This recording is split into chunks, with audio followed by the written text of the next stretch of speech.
Hello again. Let's have a review a little bit about the passive tenses and passive sentences.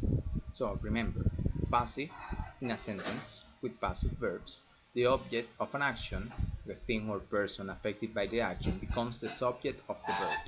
I mean, in this type of sentences, remember that the important thing is not the agent, the person who develops the action. No, that's not important.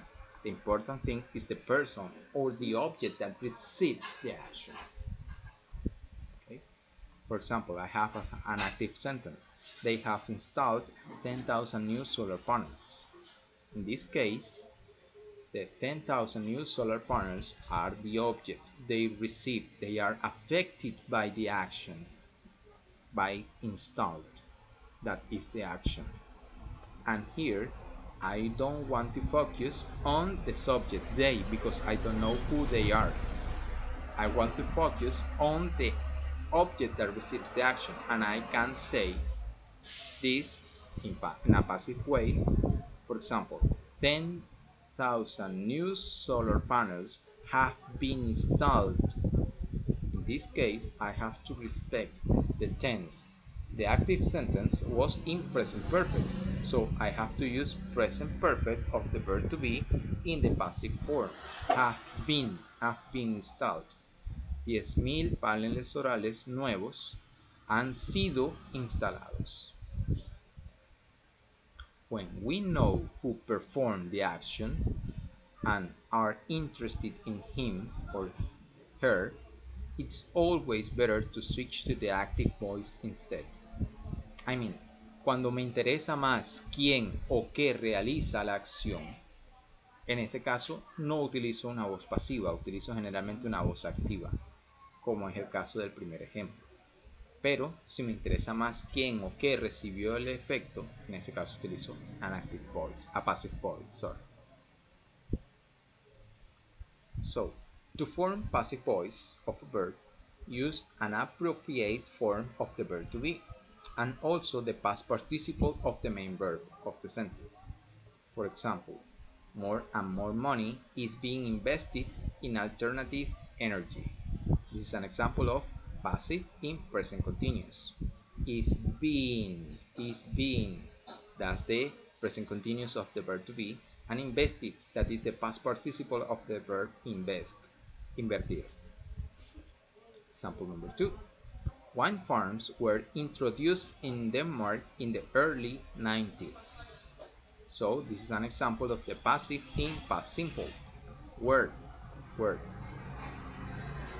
Finally, fossil fuels will be replaced by alternative energy sources.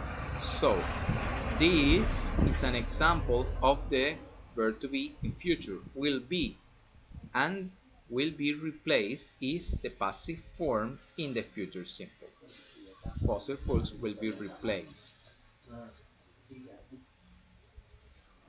Now, when we want to include the person or thing responsible for the action, we use the preposition by plus the noun that we want to mention. For example, alternative energy source will replace fossil fuels. In the passive form, it could be fossil fuels will be replaced by alternative energy sources. Aquí en este ejemplo estamos mostrando cómo introducir el agente o quien realiza la acción puede ser al final después de la preposición by alternative energy sources.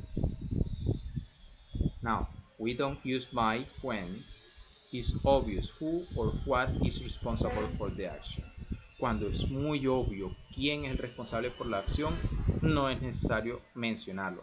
De hecho, generalmente no es necesario mencionar qué o quién realiza la acción en una oración pasiva.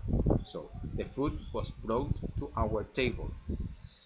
¿Quién la trajo? Si te trajeron la comida a la mesa, generalmente tuvo que haber sido un mesero o alguien del restaurante encargado de realizar esa acción. Pero no es importante que lo menciones. The food was brought to our table by the waiter. It's not important. It's not necessary. It's too obvious. Number 2. We don't know who or what is responsible for the action. Este es un caso muy común para poder utilizar el passive voice. Cuando no sé quién o qué es responsable de la acción o quién la hizo, en este caso no utilizo y no lo menciono. The cake had been eaten. Se han comido el pastel. No sé quién lo hizo. Entonces no es necesario y no lo voy a colocar. No utilizo by para indicar a alguien que no conozco. And also to describe a process. The coffee is harvested, processed, and sent to the main plant. Aquí estoy describiendo un proceso de qué sucede con el café, pero no sé quién lo hace y de pronto no es importante porque tú aquí no quieres mostrar quién realiza la acción, sino cuál es el proceso y por lo tanto ese quién lo hizo no es importante, por lo tanto no usamos by y no mencionamos el sujeto. So, this is the end, and remember, review about the first video that is related with the feedback of the midterm exam. See you.